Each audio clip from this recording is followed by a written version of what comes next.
Hi and welcome to another episode of Talk TV. I'm Louise, and as you probably noticed, it's something a little bit different tonight. That's right, Richard Crowell, my normal co-host, isn't here this weekend. He's up at Surfers Paradise enjoying the sun, lucky him, so you're stuck with me. However, it's going to be a massive show, so bear with me. On tonight's show, we're going to cross to Hillclimb this weekend. Well, last weekend we went out there and it was a massive weekend. It was sponsored by Lehman wines and it was a massive, massive weekend. We also got a Speedway guest, Chadwick, coming in. Fantastic.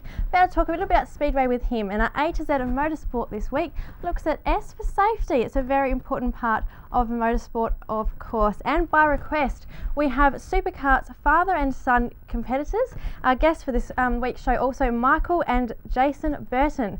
And we also have a look by request once again from the rally ride taken just before Coopers this year, where Richard and the crew got a little bit of fun and a little bit dirty as well down at the rally testing they had earlier this year. So look, we've got a massive, massive, massive show, as I keep saying, so bear with me and I hope you enjoy it. Hopefully I don't ramble on too much. But what we're going to do first is have a look at the Hillclimb from the weekend. It was, as I said before, a really big weekend. Different cars out there, from your Porsches to the Clubman sports cars, even down to Formula V. So let's have a look at this. With a big lead up to this year's Peter Lehman Wines South Australian Hillclimb Championships through Vintage Collingrove and the Winter Cup Series, we look set for a close showdown in this year's event, if past events are anything to go by. Despite perfect conditions all weekend, the talk amongst competitors was about the comparative slipperiness of the surface compared to the last event in similar conditions. In the earlier runs, competitors found their bearings and tested the limits of adhesion ahead of the later runs, in which they could expect higher track temperature and greater deposits of rubber. Entries in the vicinity of 70 cars fronted from various classes and manufacturers, from Formula Vs and Libras to the big mark sports cars. There was something different for those who had come out to enjoy the weekend weather at Collingrove. Jason Ratch had his successful open-wheeler entered. Another open-wheeler contesting the climb, the Reynard of Andrew Ford. Angus and Andrew Mitchell returned to Collingrove in their Farrell Clubman, with its mean wings up against the similar Clubman of Andrew McLaren. Lancer Evos were popular in the sports car class for over 2 litres. Daniel Bell, Luke Beasley, John Beasley and Doug Lehman pitted their Evos against the Mad Dat Motorsport team of Gareth Skinner and Craig Williams.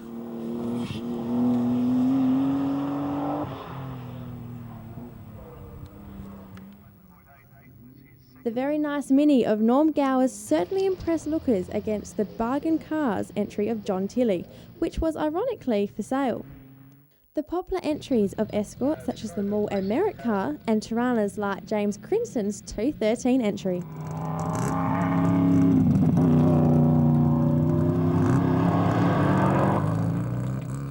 Up the price tag and you see some Porsches entered in the marked sports category, including Chris Lodge's GT3.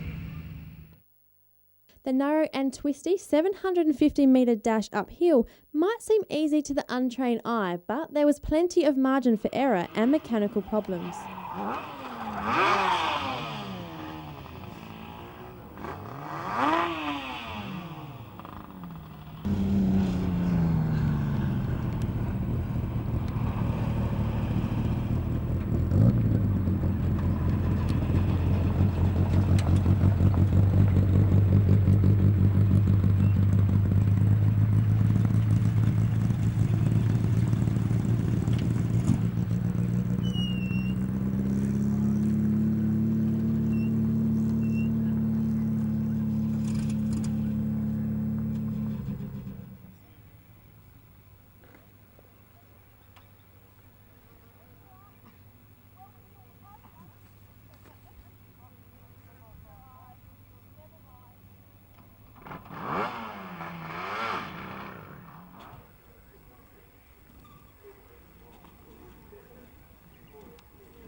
Looking at the results, Andy Ford was fastest with a time of 31.5 seconds.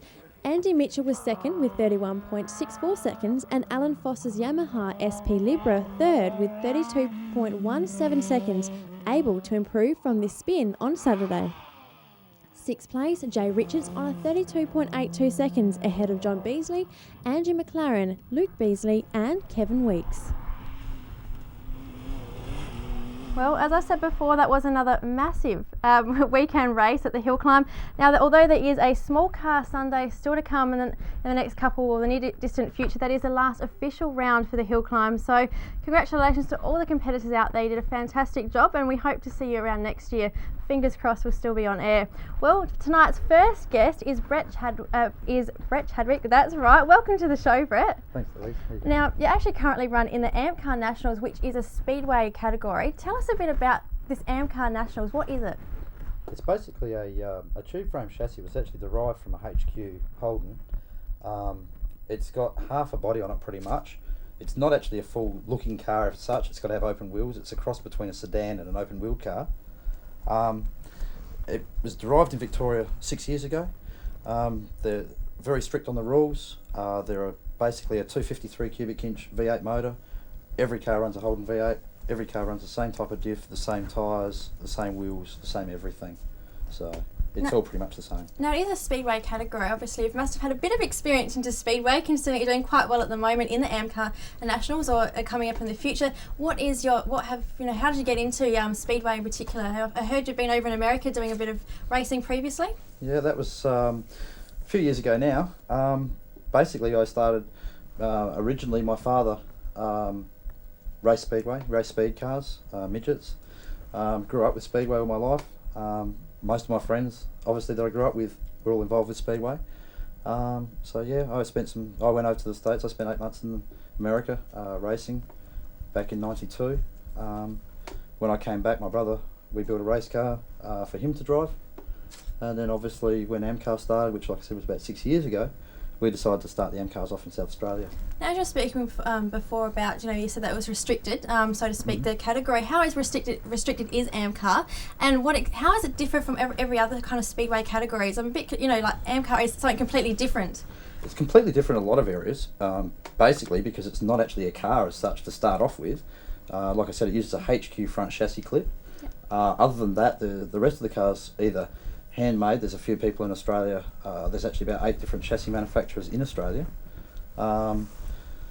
Restriction-wise, we've got now a new rule come out this year. We've actually all got to run a restrictor plate to try and slow the engines down. The engines themselves are pretty much supposedly a stock standard 253 Holden V8, which, like every class of motor racing, I guess, the rulebook says it's standard, but it's not really that standard after all. Now, where is AMCA held? I mean, it's a different event, as I said. I keep saying it's a different event compared to most Speedway events. Whereabouts is it held? Is it a national event? It's a national class. Like I said, it's starting in Victoria. It's nationwide. The Australian title this year is actually being held in Tasmania. Every state has a state title. In South Australia here, our primary track, or our home track, is Speedway City, which Wendy Turner, who owns Speedway City, started the class off with us and helped nurture the class to get it up and running. Since then, we now run all the different tracks in South Australia. Now, how competitive and how popular is AMCA? What are the fields like? In field size, is it big? Is it popular? Size, or? Yeah, we started off with 4 cars 5 years ago. Sorry, we've got 34 registered cars at the moment, and basically on a normal race night we'll get 30 cars to the track. Now, I understand you're at the moment in a bit of a development, getting a 2-car team together. Tell us a bit about that. I've got my old car which I raced last year. We designed and built a new chassis for this upcoming season. So my business partner is going to drive my old car, and we're putting a brand new car together for myself to drive. We've also bought another bus. We've got a 40-foot bus which the race car goes in the back of. We've bought another smaller bus to tow the second race car so we can take the whole team away with us when we go away racing. Now, I understand that your brother is quite competitive in it as well and also competes in AMCA. He actually won on the weekend, I believe. So tell us a bit about the event that just went past. Murray Bridge, the first race meeting for the season, obviously this time of year, very early for Speedway, so a lot of cars aren't ready. A lot of people are still sitting in their sheds looking at them, trying to get some enthusiasm to put them together. We had 17 cars turn up to the track, and they were all very, very well presented, and sort of were the class on the night as far as numbers and their presentation. My brother Brian, he won both of his heats and the feature, So he was pretty happy with himself, which doesn't happen very often in this class because it's so competitive. Now, how many rounds are in the AMCA series? It's not actually a series as such. We run, it is overall, we run a state series as such. We run a country series and a city series. The country series is all the country tracks. Last year, I think it totaled up at about 20 rounds in total of all the different race meetings we ran.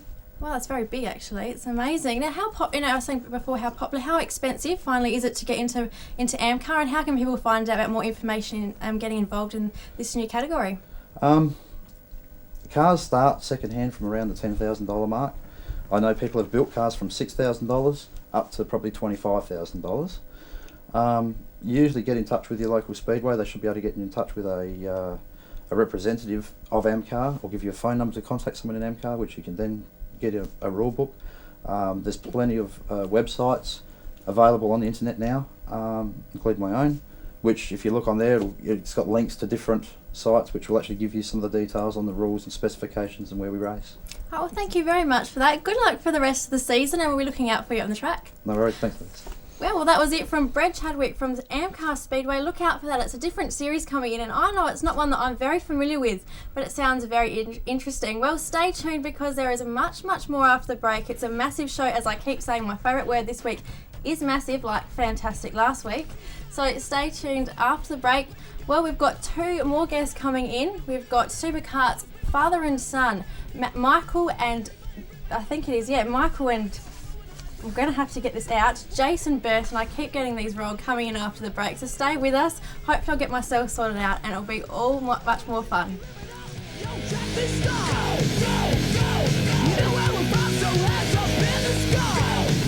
Guys, that was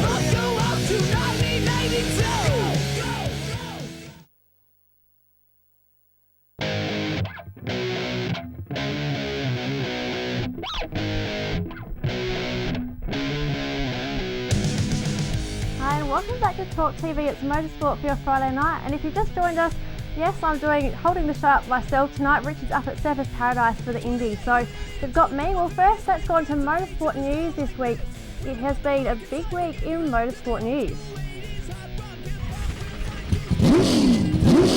You've got to love that sticker teasily waiting for that sound to come, sorry.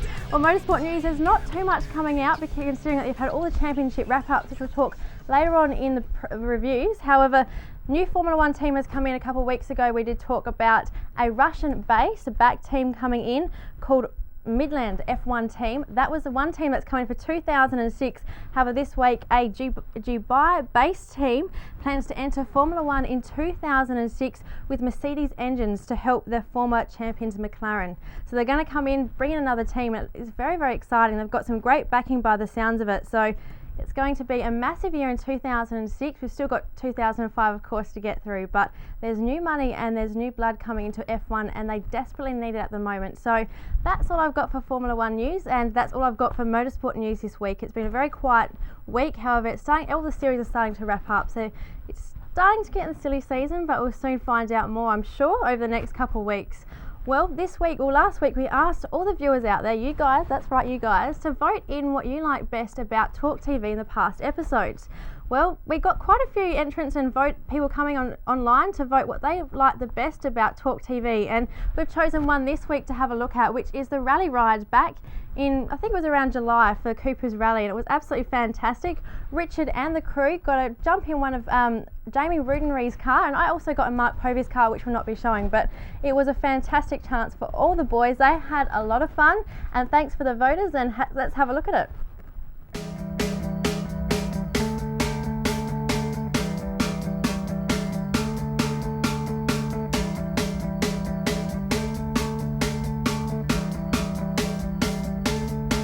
Well, you know, they make you want it when you see it on the TV shows, and maybe then you might buy it if it makes you feel home and host. Oh, do you want it? You want it? You want it? You want it? Oh, no, they try to tell you this is modern life. Do you want it? You want it? You want it? You want it? Oh, no, I don't believe this is modern life. Well, Dave, our intrepid reporter, how are you feeling about this one? I think this will be a pretty fair run. Have you been in a racing car before? What are you expecting out of this? I've never been in a racing car before, but expecting it to be fast and really enjoyable experience. Nervous? No, not the slightest.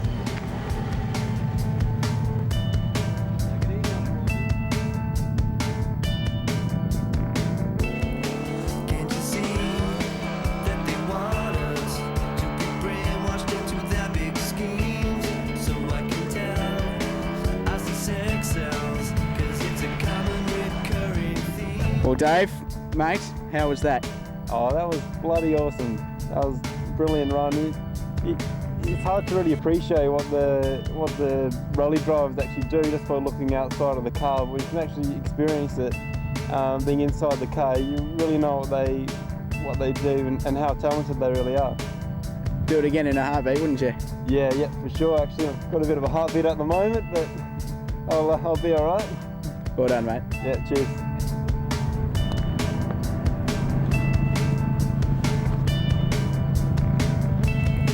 Can't you see that they want us to be brainwashed into their big schemes? There you go. So I can tell I see sex sells, 'cause it's a common recurring theme. Well, Dwayne Blee, you're an accomplished kart racer, but have you ever done anything like this before? No, nothing. Not quite like this. Nothing that's as legal as this Nothing in the anyway. passenger seat anyway. Ah, right. What are your expectations about this? Oh, I'm just looking forward to it. It's going to be fast and fun and get an inside view of a rally car. What's the one part you're going to be watching? The whole lot. I want to see the driving. I just want to see what happens inside the car because it's pretty hard to see exactly what's going on from outside, and that's the only experience I've had of a rally so far, so I just get a good look at it. Have fun, mate. Cheers, mate. See you back here.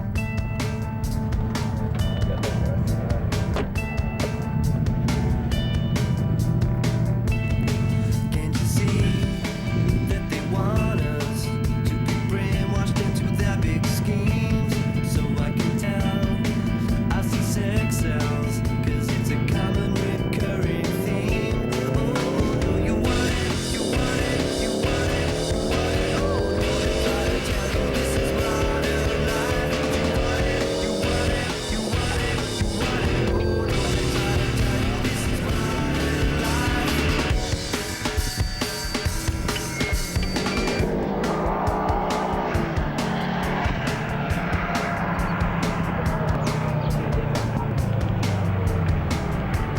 DB, how was that? That was pretty awesome. Pretty fair, actually. Yeah. What was the best part? The whole trip, just the car's so responsive to how the handling's going. Just watching do his work there, and just every little move on the wheel. Just watch the car move around on the road, and you can just feel the car as well because you're strapped in tight and just feel the way it's moving on the road. Highlight for you? Oh, everything. No, it was all good. Every bit from slow corners and tight through the gates and over some of the crests down the ditches. Yeah, it's all good. You'd do this again in a heartbeat, wouldn't you? I'd do it again in a heartbeat for sure. In fact, I'm still strapped in. Well done, mate. Cheers.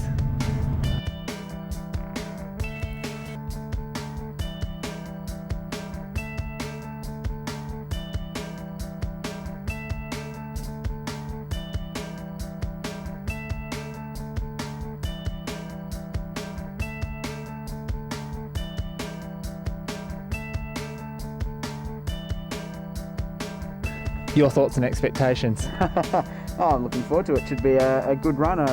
Saw Jamie running at Robertstown a couple of weeks ago, so no, I'm looking forward to it. It's good. It's not often you get a ride in a good car with a good driver like this. That's the whole sucking up aspect there. No, it should be good. I'm really looking forward to it. Been in a rally car once before, but not a four-wheel drive turbo base like this, so it should be good. A few hairy parts of the circuit up ahead. You ready for it? Oh, of course. Yeah. Easy. It's going to be good. Thanks, guys. Yeah, go for it. I'm good, mate.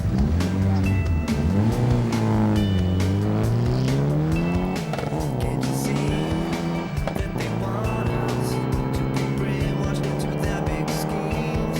So I can tell I see sex sells, 'cause it's a common recurring theme. You want it, you want it, you want it, you want it. Oh, I try to tell you this is modern life. You want it,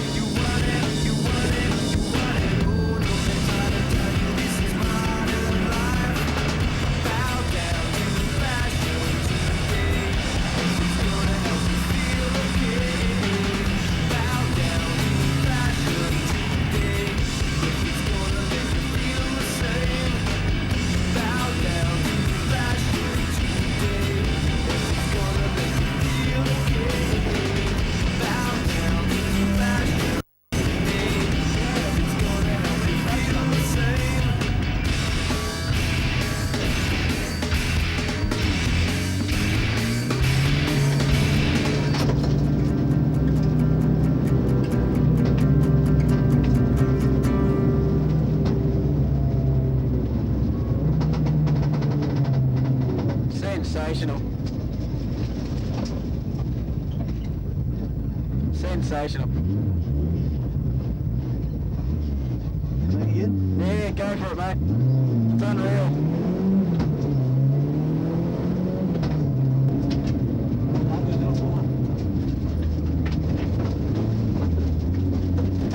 Caution gate. Caution gate.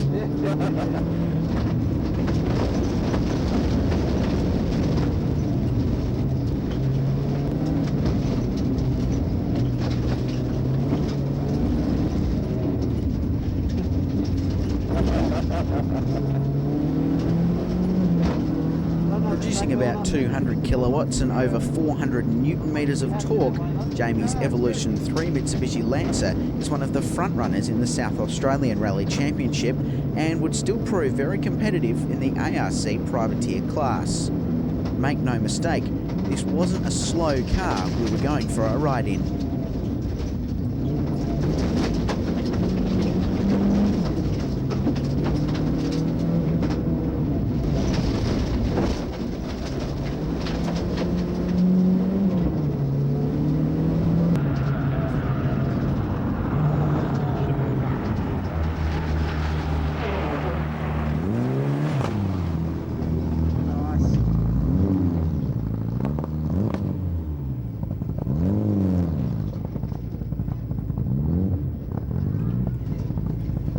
Sensational, mate.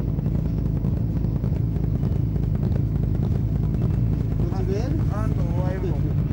Oh, the grip and confidence you got, that's sensational. Oh, really good. Oh, that was officially bloody awesome. I guess it's not grip, but the amount of confidence you got when you're tipping into the corner and just watching the speedo and the mid-range anywhere between 60 and 120 is phenomenal. It's just, and it's just a sensation. You don't expect it when you tip it into a corner. No, you just got to go, well, but the car just put the foot down and grip just around the corner.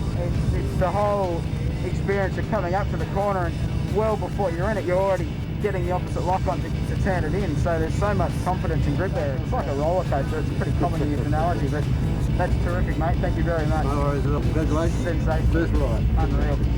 Terrific. Good way of summing it up would be it's pretty fair. Yep, it is very fair and quite reasonable, quite fair and pretty reasonable. Very nice.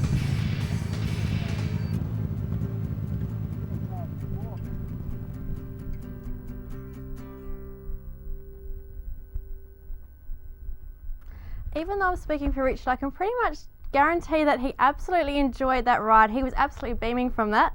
And I think the crew did too. So thank you very, very much to Jamie Brugneries for that ride. And thank you for those people who came and voted on race semicolon, I think, or whatever like that, racetalk.com for voting for the rally ride. It was actually fantastic. I also had one the same day or a couple of days later with Mark Povey in the Hog's Breath rally team car, and that was absolutely fantastic as well. So I know what the experience is like, and it's absolutely amazing. For the South Australian Rally Championship next year, there's big things, and the rumour is there's going to be some very different cars out there and some different team formations as well. You might even see myself and Richard out there enjoying all the fun again next year, maybe behind the car. So we'll be back after the break with much, much more.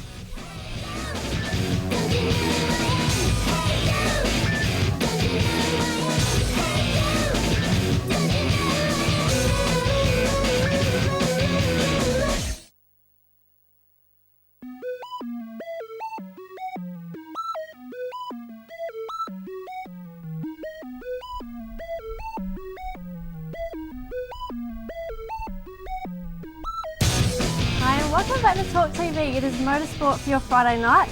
Now, we've got our second guest in for the show tonight. Well, there's actually two of them tonight. It's a father and son pairing in the Super Kart series here in South Australia. We're joined by Michael, and I've got it right now. I've got it right. Jason Burton. Welcome to the show, guys. There you go. Hi. Now, I want to quickly, usually I'd probably start off by asking, how did you get into racing? How long have you been racing? But first, Michael, now I understand, 8 a.m, just on the weekend gone, you went and got your CAMS licence to race. And 9 a.m, that same day you were out racing on the track for your first ever race on the weekend. That's right. I sat my practical licence test at 8 o'clock on Sunday morning prior to the first race of the day. Now, I understand it's a father and son combination. Now, Jason, you have been racing for around 18 months, isn't it now? Yep. So obviously it's got a bit to do with you've been racing. Dad's come along and said, well, I want to have a go at it. So how's your career been so far racing? Yeah, Dad's been out there. He's helped prepare the kart, and yeah, he's sort of just been there in the good times and the bad. Fair enough. So why did you choose to get into superkarts?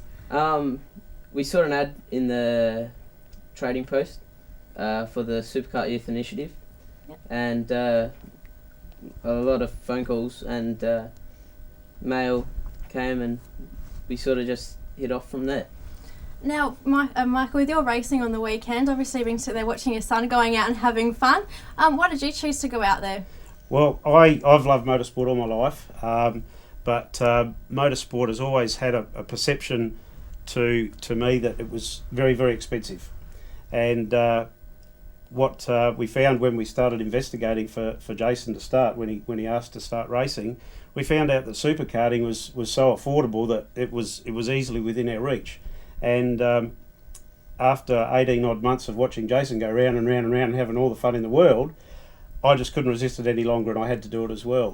One of the easy things that made it possible was the fact that these karts that we raced, the Rotax 125, is such an easy kart to maintain that it is possible for a dad and a son to race all weekend and not miss any time, because they are so easy to look after. Now, I'm going to be a little bit cheeky and say, Jason, you're obviously the quicker one out on the track. Tell us a bit about your kart. So how does it run? Like what horsepower does it run? It's got 18 horsepower. It's been restricted purely because I'm a junior. I have the privilege of moving up next year to a senior, where hopefully I'll be able to race a bit more competitively.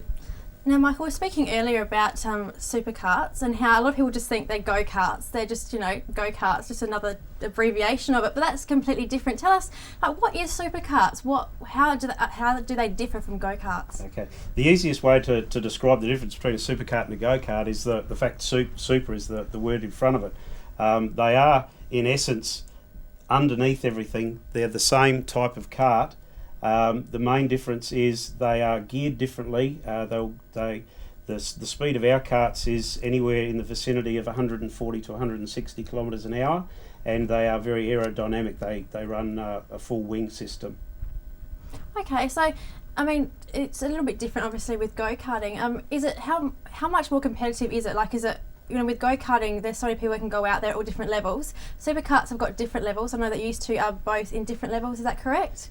Yes, we both race 125 Rotax karts, but within that category there is 4 divisions, and it's like any other sport where there's different classes based on how competitive you are and at what level you perform. Now, Michael, what is your future? Oh, sorry, I'm looking at Michael and I'm talking to bloody Jason. I'm sorry, I keep getting it wrong tonight. I'm so sorry. All right, now Jason, what is your plans for the future? I know now Dad's come in and taken all your thunder and wants to beat you. I know you've got records you'd like to do, like beat Dad, but would you like to move up to different categories in the future? Certainly, that's always a plan. Would be a goal, but yeah, you just got to sort of take one step at a time. You can't just go out. Yep. It's a lot of money when you get up to the higher forms of motorsport, and yeah, definitely superkarting's a stepping stone. I know V8 supercar drivers and even Michael Schumacher started out in karting, so it's obviously a step up you'd like to hopefully do. Maybe one day in the future. Yeah, definitely. Now, sponsor-wise, I know that Ray White Real Estate has a bit to do with that. Tell us a bit about that, Michael. Well, certainly superkarting is very affordable. But we like to offer the opportunity for our contacts that we have in the auto industry and in other industries to have sponsorship, and all of the superkarters are after sponsorship. In return, they get good exposure both through the club and the club's website, and the signage that we have on our trailers, our karts, our race suits. And those trailers and karts and race suits go all over Australia, and so we like to promote the sponsors that do assist us with our racing. Now, with the season sort of wrapping up at the moment, what is your plans for next year? I know you've just got into it, but how many rounds are you intending to do next year? Would you think about going interstate, because superkarts do race quite a bit interstate along the eastern board for sure? So, what's your plans for the future? Well, all the superkarts race on exactly the same circuits as the V8 supercars, and there is a supercar club in every state. And the opportunities that occur for us next year when Jason turns 16, we can race interstate. At the moment, Jason's restricted to racing in South Australia, where they allow 12 to 15-year-olds. It's the only state where they can race at the age of 12 on the supercar tracks. And so next year we hope to travel interstate, Winton and Eastern Creek, and hopefully continue on with that right through the year. The club has the club has 12 race meetings in South Australia. Yep. There's around about 6 interstate, plus the AMCA Nationals at the end of next year as well. Well, thank you very much for joining us tonight. It's been fantastic, and it's great to see you've come in and you're giving your son a bit of a run for your money, but keep beating Dad, all right? But just don't beat him too much, because it could get bad at home, all right? Well, that's fantastic to see a different side of motorsport again with supercars. I mean, it's not often you get to see people like this coming up from the ranks, and a father coming in at this age and doing so well. I think it's absolutely fantastic to have them in here. Well, this week we're now going to move on to A to Z of Motorsport for S for safety, and as we all know it, safety plays a massive role in every type of motorsport, and we don't often really think about it, but there are so many different aspects, from the glass in your windows to what you wear to the actions that officials must take at the track. It's a lot of work, and as this A to Z of Motorsport will show, it's a big topic to talk about and quite controversial, sort of, but here's a look at safety in all different kind of aspects. In all categories of motorsport, racing carries danger and risk of injury or death with it. Obviously, safety is a huge concern for motorsport organisers and competitors in the structure and formula for racing. That's why for this week's A to Z of Motorsport, we're taking an in-depth look into safety aspects for racing. Safety is paramount at all motorsport events. We always say to ourselves that we look after number one, which is ourselves. Second is our teammates. We always think of ourselves as teams, working at the flag points. So they're third, second, the driver comes third, and the car comes fourth. So it's quite important for safety throughout the event. Starting in the car, the roll cage is probably the most well-known safety feature of the race car. Typically in sedan racing, the roll cage is a major factor in determining whether the driver will survive a racing accident. The cage is made up of 3 parts: the front and rear clip and the middle section. The front and rear clip are constructed using thinner steel tubing so that they will crush on impact with a wall or another car. The middle section is much stronger, allowing it to maintain its integrity during a crash, thereby protecting the cabin area, housing the driver, and in the case of rallying, co-driver. Keeping the fuel tank in one piece during a large accident is very important, and racing fuel tanks or bladders are made from very strong steel, lined with another hard plastic internal layer.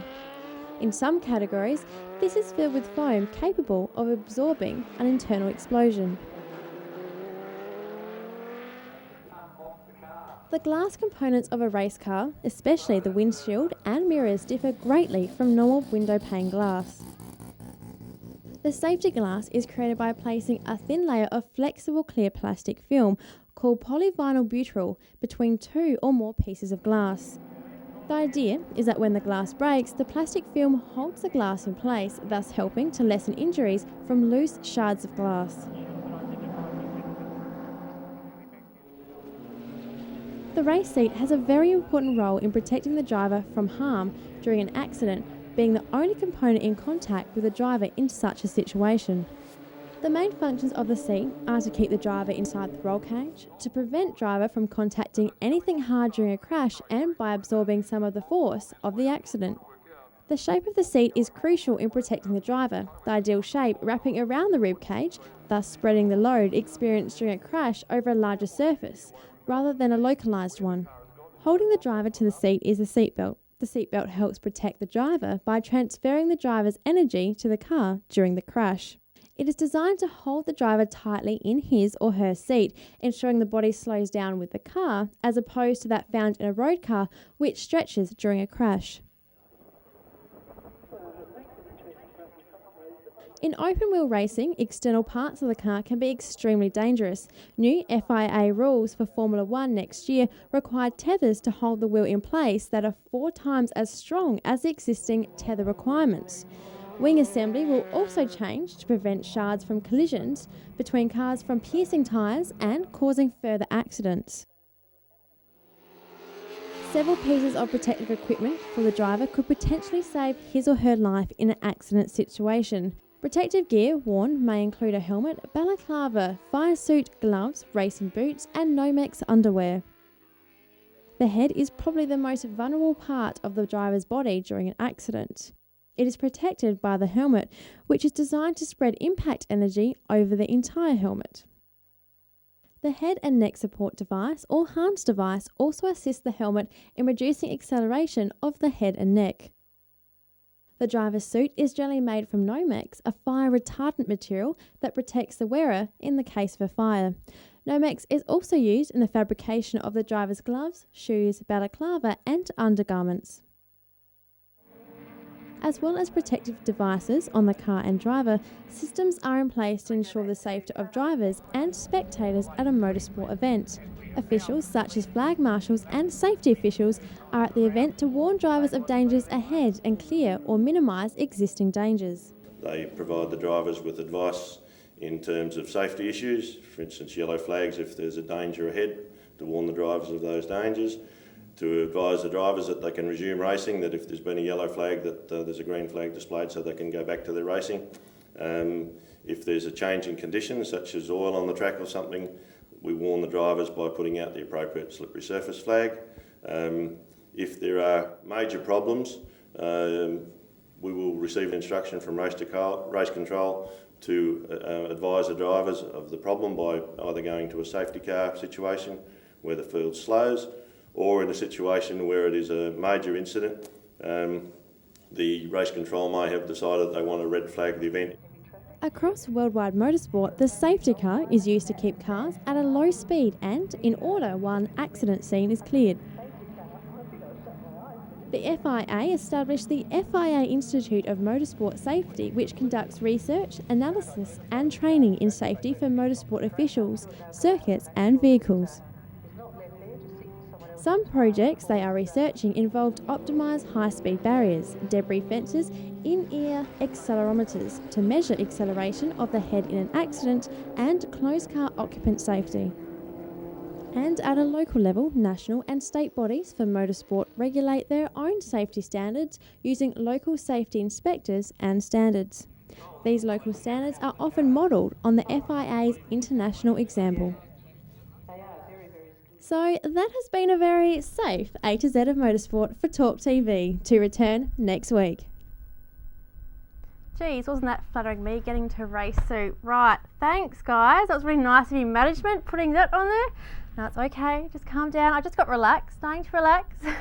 Well, it's been a very busy show, and that was A to Z of S for safety this week. So there you go, there's all about safety, and of course we could have dribbled on about a lot more, but we would have lost you, so yes, that was A to Z S for safety this week. So next week, obviously, we'll be back again.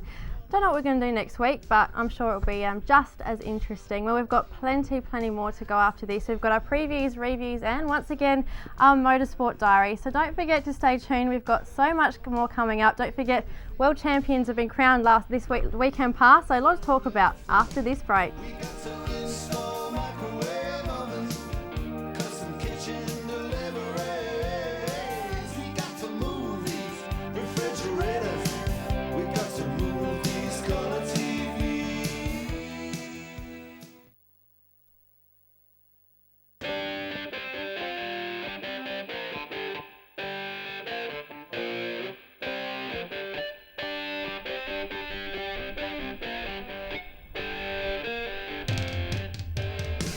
Hi and welcome back to Talk TV. It is Motorsport for your Friday night. Well, as I keep saying, the whole entire episode so far, it's been a massive weekend in motorsport just gone past, and as the seasons are starting to all wind up with this weekend for Formula 1, we've got a massive previews and reviews this week, and I've got so much stuff to blurt out because Valentino Rossi took out the championship for MotoGP on the weekend, and Sebastian Loeb took out the WRC World Rally Championship as well. So we've got two fantastic races we've got to review, and we're going to start off with obviously the MotoGP from the Cinzano Australian Grand Prix at Phillip Island. We'll first start off with the 125s with obviously our Australian rider Casey Stone. Unfortunately, he came home in third and he actually tied with Lorenzo in second. However, they ended up giving Lorenzo second position due to fastest qualifying and race times. Divisio, the amount of consistency in the first position with Locatelli down in fourth, Yanka in fifth, Barbera in sixth, Borsi, I think I'm going to say it that way. If I get it wrong, I'm so sorry, in seventh. We've got Di Magello in 8th, Bautista, I think, in 9th there, and we've got Gadia in 10th. So it was an interesting race. I mean, look, there was quite a few accidents, and Casey Stone actually came off the bike in the warm-up, and it was pretty horrific, and he's quite sore still from that. The word coming out from the weekend is also Casey Stone has a ride next year in the 250cc's. Actually, as we actually look at the 250cc's from the weekend, with Sebastian Porto taking out first position, De Angelis was second for Aprilia, Pogliani, or how are we going to say, in third, Pedrosa in fourth, Elias in fifth, Davies, I think that's right, in sixth, Ayayama in seventh, Guintoli, I think that's right, I'm not very good with pronouncing names, in eighth, Stiggy Felt, I think, in 9th, and Roberto Rolfo in 10th there. So he did quite well. The ones that went right up there in the top were Di Punier and Nieto, who came off quite early in the actual race, both on 25 and 21st lap respectively. So it was quite disappointing for those two. Off to the MotoGP, well that's right, Valentino Rossi took it out and he did an absolutely amazing job with Sete Gibernau in second. Loris Capirossi was in third with Colin Edwards fourth. Alex Barros and Nicky Hayden. Nicky Hayden came from 16th position, which was a very good ride for Nicky Hayden. Max Biaggi in 7th. Mikado Tomato came up in 8th. Troy Bayliss, he started around the 5th, 6th position and fell back. And Carlos Checo in 10th. Well, it's been a pretty massive weekend for the MotoGP, and look, Valentino Rossi became the first rider to win the MotoGP World Championship on a Yamaha since Wayne Rainey in 1992 with his eighth victory. Sorry, spit it out, goddammit, of the season. It was fantastic for him, and Rossi competed an amazing first year for the Japanese factory team after his controversial move, obviously, from Yamaha last year. And I think the record that now stands is that I think he's actually achieved, I think the record before in any one season with the Yamaha rider was 7 wins, and in altogether, not in one season, that's altogether in history. And Valentino Rossi was able to get more than 7 wins in one season, so that's pretty amazing. It shows what an amazing rider he is. And let me repeat more words, shall I? Look, it was just amazing. It was also for Michelin. It was actually their 13th consecutive world crown in MotoGP 500 category, which is amazing feat for them as well. And today's race win, on the weekend's race win, was a consecutive 322 second Premier class victory. Sorry, I'm really just bumbling my words at the moment, which is a 96.7% rate for them over their history with Michelin. So it was just amazing for them, and I think we've all shown that MotoGP brings out the best in riders when Valentino Rossi is out there. So absolutely fantastic for him. Unfortunately, Gibernau missed out. He was actually leading the whole entire race except for the second to last corner where he did do a bit of a slip up and Valentino came straight in. Well, we're going to move across now to a different round on the weekend, and another crown was given, and that's right, it was Sebastian Loeb who took out the championship title on the weekend, and it was absolutely fantastic for him in his home round, mind you. So it was absolutely amazing he was able to do that in France. So Marco Martin actually took out the round in first position, as we go the championship leader Sebastian Loeb in second, Carlos Sainz in third with Marcus Grönholm fourth. Peter Solberg, unfortunately, he was trying to storm back for the season and try and get the championship, but with a 5th position and Sebastian second, it was all gone from there. And we've got Swartz in 8th, and I can't actually pronounce the rest of them because I'm just not going to stab him. I wish Richard was here. This is where I'm really bad. I'm sorry. So let's just say that Subaru Impreza came home in 10th. So I think it's Hervenen. That's right. I'm not very good with them. But look, it was a very interesting weekend. Peugeot actually didn't get the best weekend. I mean, Marcus Grönholm did come home in 4th. And but look, it was a pretty average weekend for them. And Skoda Fabia, they did absolutely fantastic.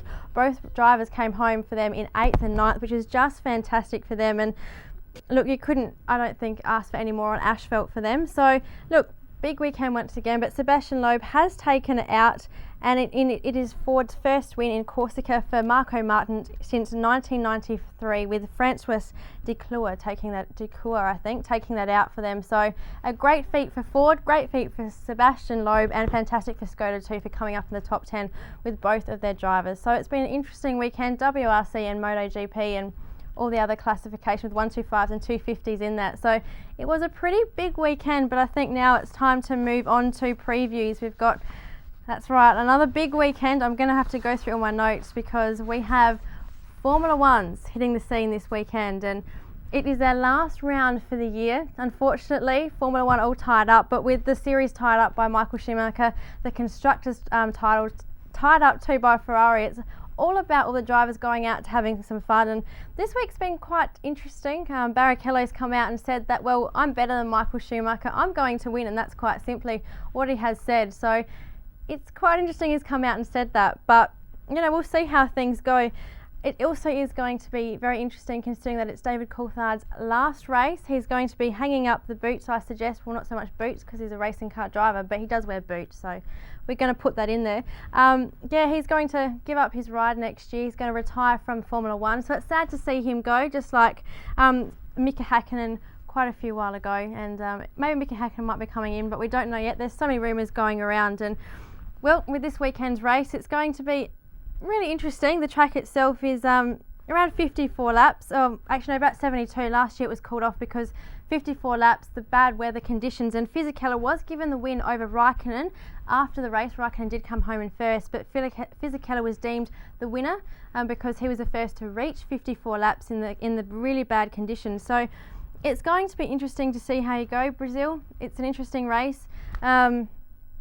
The quite simply thing is that Brazil's never held a finale of the Formula One, so I think they're going to turn it on big time too, and I think Barrichello is going to absolutely love it too. So I'm not too sure who I'm going to tip this weekend. I mean, look, they're going to be reaching speeds of 325 kilometres an hour, 13 corners. As I get the downforce is very, very high, and there's around 71 laps. So it's going to be testing the cars, testing the drivers. But hey, I'm going to go with what I've been going for the whole season. That's Michael Schumacher. I'm sorry, I know I'm boring, but I think he's a fantastic driver, and he's going to take it out once again because he just is that great. So definitely Michael Schumacher for me. And we're going to move on to one more big, massive, fantastic round this weekend, and that is the Champ Car at Surfers Paradise. Oh my God, it's going to be massive. Richard's up there, the lucky bugger, enjoying the sun. I wish I was there, but that's okay. So it's going to be a massive weekend. Now the track itself is about 4.5 kilometres long, and these actually features two of the fastest straightaways in any of the Champ Car races this year. So it's going to be very, very interesting to see how they do come along and look after this track. Last year, Ryan Hunter-Reay, a rookie, took it out last year in amazing conditions, and let's not forget the first accident on the start. That's right, the start, which took out some of the front runners, which was quite scary. It'll be interesting to see how well they do go again this year. Depends how the weather's going to be. It has been quite wet earlier this week. Depends how the weather's going to turn out too. So it'll be very, very interesting. Sebastian Bourdais is the one that's going to be the man to beat. He's got the championship almost tied up at the moment. He actually, with the championship lead, he actually has won 6 wins with 7 poles so far. So he's the man to watch also. But Bruno Junqueira, his teammate, is another one who is he's in second position at the moment, and he does quite well at Surfers Paradise. So he's another one to look out for. I think it's going to be very interesting to see how those two battle off against each other, and I hope they don't take each other out how they previously did earlier this year in one of the races. So Fingers crossed. And don't forget, V8 Supercar David Bernard is going to be jumping into a Champs car. He'll be driving car number 15, which will be a Walker Racing Reynard that will be carrying the WPS Wayne Patton Shakespeare as well. So look out for that. And just quickly, of course, V8 Supercars are also up there for one of their rounds this weekend. That's why it's just this big weekend. Look, Alex Young and John McIntyre will actually be jumping in as the full drivers for this round. Mark Noski got dropped quite a few rounds back, and David Bernard stepping aside to the Champ cars. So those two drivers, that's right, Alex Young and John McIntyre will be jumping into the two cars for the V8s this weekend. It'll be very interesting to see how well they'll go. I think car 48 will be John McIntyre, and then Young will be the other car.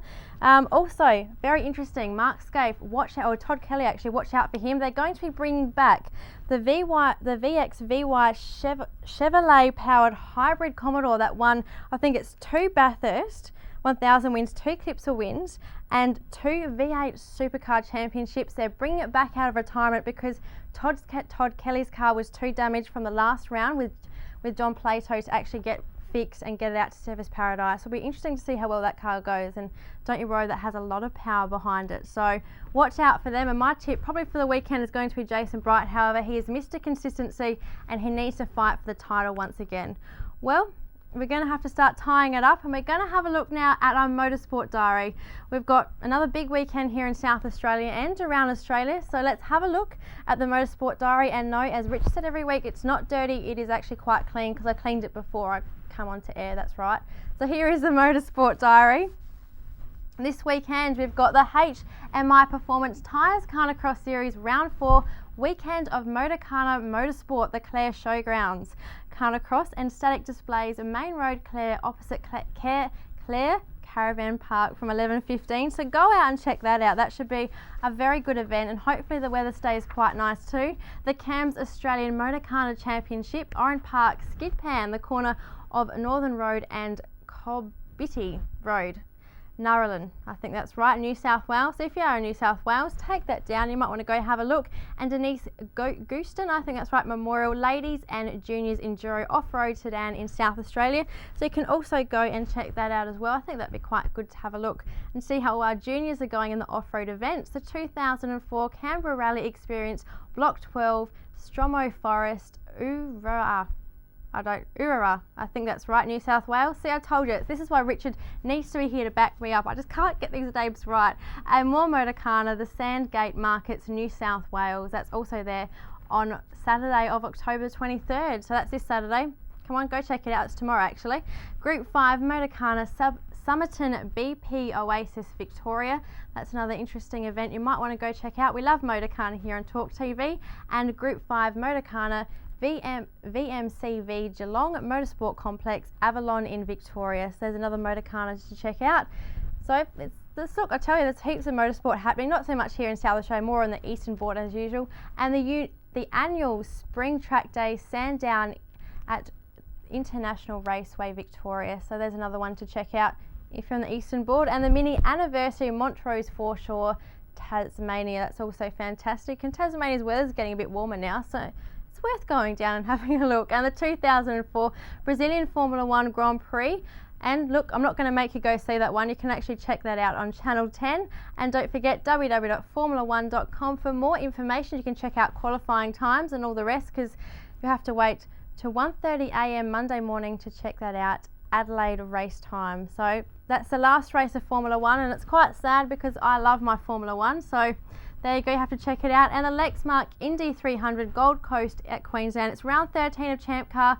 There's 2 more rounds to go. Now, it is supported by the V8 Supercars, Formula 3, Aussie Racing Cars and Carrera Cup. And it's at 2:30 p.m. Gold Coast time. I'm sure if you check it out and watch the TV, you might see Richard hanging around giving you a bit of a wave. And it's www.indy.com.au. So it's going to be absolutely fantastic weekend. As I said, Jason Bright, Marcus Ambrose, Stephen Richards are all fighting for the V8 Supercars title, so it's going to be very interesting to see how well they go. Interesting to keep an eye out on David Bernard in the Champ Cars, and my money again is actually on Ryan Hunter-Ray. He had an absolutely fantastic drive last year in the Champ Cars, so my money is also on him actually to see how well he can go. If not, Bruno Junqueira, he needs to fight again for his title, so he might be able to take it up to his teammate Sebastian Bourdais. Well, as I said, it's been a big weekend and I don't think I've actually relaxed yet. I'm so tense. It's been such a scary episode. So hopefully you enjoyed it. Hopefully you could understand what I said. I didn't bore you too much. So tune in next week because Richard will be back and I'm sure he'll have a lovely suntan and some fantastic news for us all. So thank you once again for joining us and look forward to seeing you next week. See you later.